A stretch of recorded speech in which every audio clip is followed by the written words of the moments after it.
le Bitcoin est sous pression. Après avoir flirté avec la barre des 107 000 $, il recule.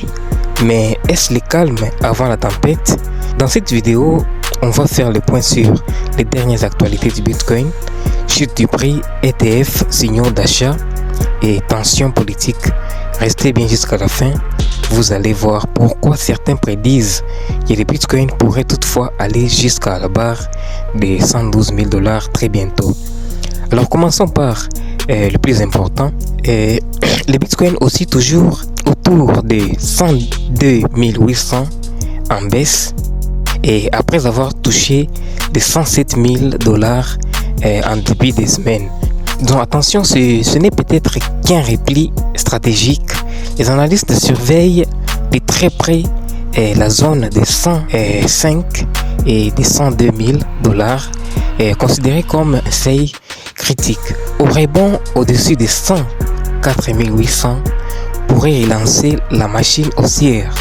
Alors, consolidation ou début du crash. Les ETF, ces fameux fonds qui permettent d'investir indirectement dans les bitcoins, envoient des signaux mixtes.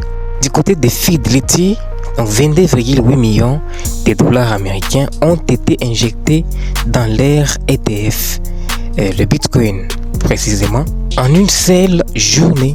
Mais au niveau du global, les ETF enregistrent une sortie nette hebdomadaire de 131,6 millions de dollars américains.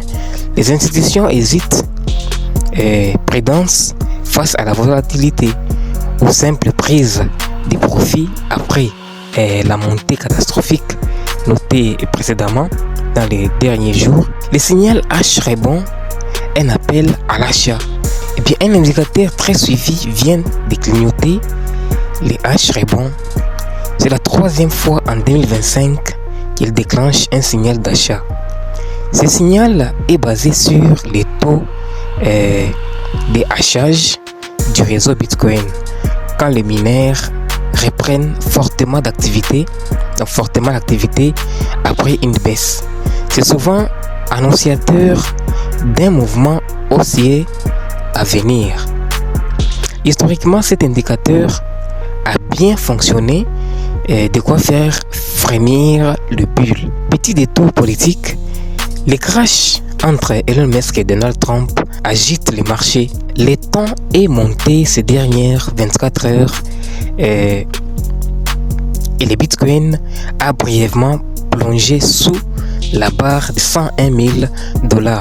Comme toujours, les tensions entre grandes figures américaines ont un impact direct sur le marché et la crypto n'est pas une exception. Donc, nous espérons que cette tension politique va s'atténuer bientôt pour ne pas plonger davantage le marché des bitcoins et inciter ainsi peut-être à une résolution à cette vision de voir le bitcoin aller jusqu'au-delà des 120. Eh bien, Metaplanet frappe fort. La société Metaplanet japonaise vient de faire une annonce choc. Elle prévoit d'acquérir jusqu'à 210 000 bitcoins d'ici 2027. Oui, vous avez bien entendu, et 210 000 bitcoins, soit environ 1% de l'offre totale mondiale de la réserve de bitcoin. C'est une stratégie à long terme, mais le marché l'interprète comme une preuve de confiance institutionnelle dans le bitcoin. Alors, à quoi s'attendre dans les jours qui viennent? Selon les analystes, deux scénarios seront d'actualité.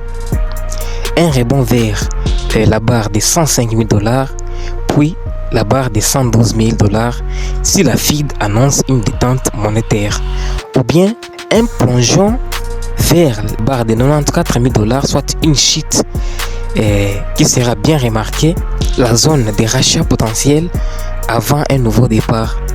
Dans tous les cas, la volatilité reste très présente. Alors le Bitcoin est-il en train de se préparer à une nouvelle ascension ou pour une correction plus profonde? Les signaux sont partagés, mais une chose est sûre, l'attention reste maximale sur le Bitcoin. Si vous avez aimé ce décryptage, pensez bien à nous laisser un pouce bleu et à vous abonner à la chaîne et à activer la cloche de notification pour ne rien manquer de nos prochains décryptages. Au revoir.